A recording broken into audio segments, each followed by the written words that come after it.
Yet again, the Bengals were discussing wide receiver Tee Higgins' long-term future with the team for the past 3 offseasons. Cincinnati has had to make a big decision on one of its top offensive players. The decision made Monday is a familiar one for both sides of the negotiation. The Bengals placed the franchise tag on Higgins for the 2nd straight year. I am here with an all-time Bengals great, Ocho. They tagged him again. Your reaction? Disrespectful. It's disrespectful. All it's saying, the first year, all right, you tagged me. Okay, you want me to bet on myself. You can see if I can repeat it and do it again. The second time you tag me, it's like when you like a dinner and she put you in the friend zone. I don't really value you long term, so I'm going to put you in the friend zone.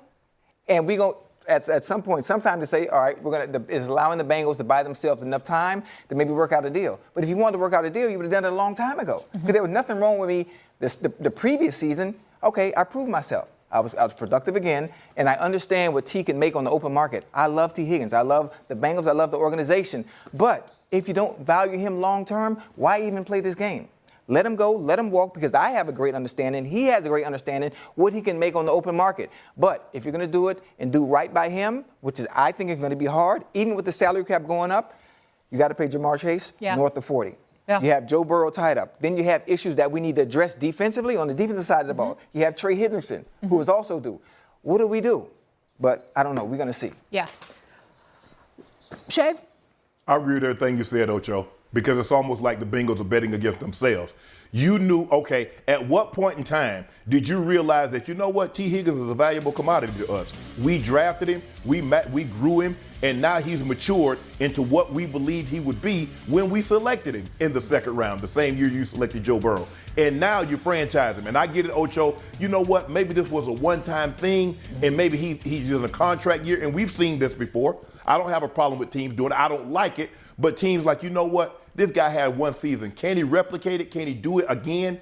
Now, he's played up the season to make you franchise him. He has another great season, and now you franchise him again. It's either you believe in me or you don't. You're either going to commit long term, but we're not going to keep dating.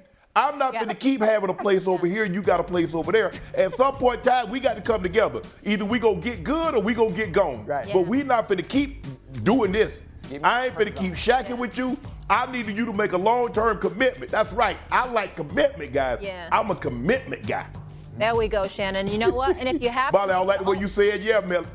Well, no, that's what I'm going to say. If you have to make an ultimatum with someone, that's not the right person. It's time to bounce. How confident are you in Burrow winning a Super Bowl? Because the guy's got ice water in his veins. We know how clutch he is, but they start slow, your squad. Yeah, they start slow every single year. Even the year we went to the Super Bowl, we started slow that year. I think we need to find a way to come out the gate. Throw the whole kitchen sink at them right out the gate. And where we don't have to be on the back half of the season and worried about relying on other teams, you know, to win games like we were. We needed Denver to do this. We need the other team to do that. If we start fast, obviously, and fix whatever we need to do defensively, I think we will be okay because we have the offensive prowess. Joe Burrow, obviously, top 2, top 3 in the league. Patrick Mahomes still being first. Maybe people will put Jalen Hurts in front of him. I think we're going to be fine, but we need to also, if we score 40 points, the other team scores 43. If we score 58, the other team scores 60. So we got to fix the issues on defense, and I think we're going to be okay. How many quarterbacks are taking over Burrow right now? Yeah, you're absolutely right, Ocho. You definitely need to get off to it faster. I'm sorry, real quick. Yeah, real quick. Okay. How many quarterbacks are taking over Burrow right now? Mahomes, simply because of what he's done.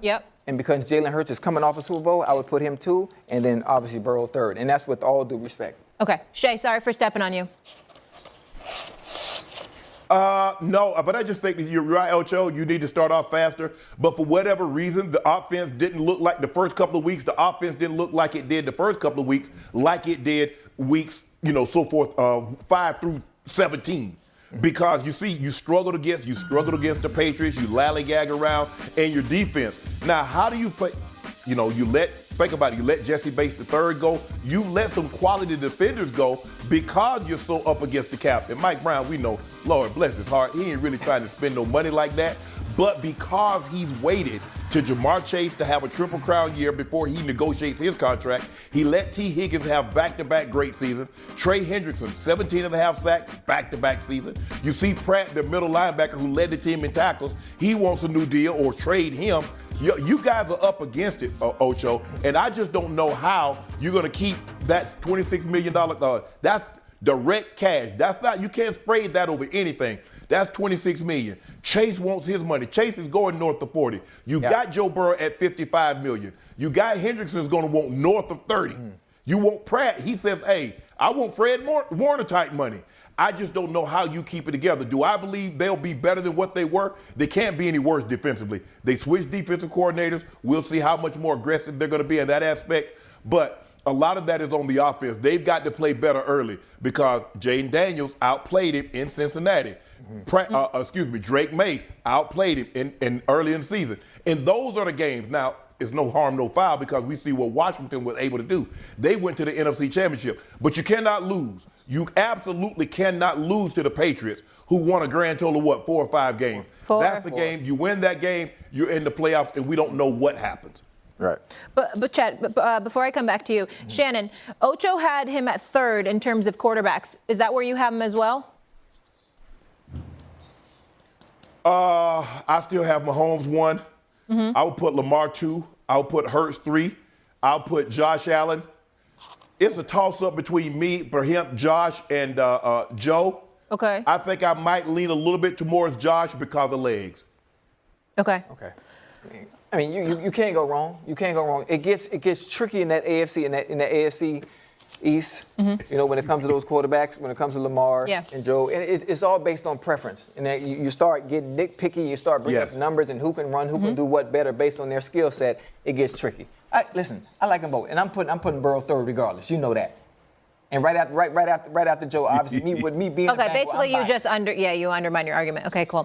They franchised wide receiver Tee Higgins for the 2nd year in a row. This year, if he plays on the tag, it would cost them $26.2 million. The Bengals have stated that their intention is to get Tee Higgins signed to a long-term deal. They also want to do the same with his wide receiver teammate Jamar Chase and their defensive end Trey Hendrickson. Going to be a very complicated offseason for Cincinnati if they really want to get these guys under contract, but tagging Higgins buys them more time to do that.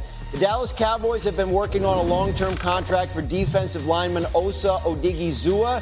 They feel like they've made enough progress that if no deal is reached by 4 o'clock Eastern today, they would consider using the franchise tag on him to extend their negotiating window, give them more time to complete that deal. You may remember the Cowboys did this in 2021 with Dak Prescott. It was his 2nd franchise tag, and they did a deal hours or maybe days later after tagging him. So there's precedent for that. Vikings have Sam Darnold.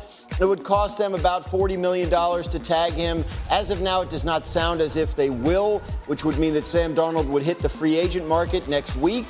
The Vikings, as we know, have J.J. McCarthy, who was their 1st-round draft pick last year. They feel like he'll be ready to go soon. And in terms of Darnold, they'd like to have him back, but I think there's a number that they wouldn't really go past to bring him back, and $40 million is beyond that number. So it looks like, barring something unforeseen here in the next 7 hours, Sam Darnold will be a free agent next week. So, look, and we have sat here talking about all these teams that have all these terrible options at quarterback. The Vikings are a team that have some pretty good options. These are nice decisions to have to make. Do we want to bring Sam Darnold back or not? Do we want to build immediately around this rookie we believe? Đó là sẽ mắc tiếp những mũi tiếp theo này.